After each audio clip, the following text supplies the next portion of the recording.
2 million people in a tiny, tiny space at the same time over a 5-day period. Absolutely, and it's been an extreme challenge for them. It's something that they've been hosting for 1,400 years. And over the last few years, over the last decade, they've definitely been investing more in infrastructure, whether it's creating wider bridges, bigger bridges to be able to access the points, having discussions with religious scholars about actually widening the space that is considered the holy territory where the rites can be performed. Security personnel are, ever present.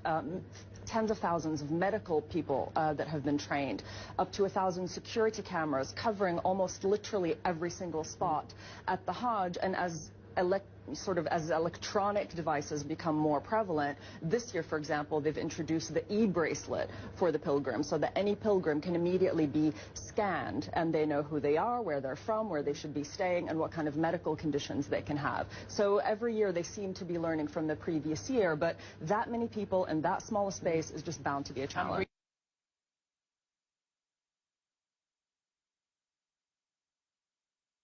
It's the sense of the diversity. There isn't a language that isn't being spoken. There's literally people from almost every country in the world, every ethnicity.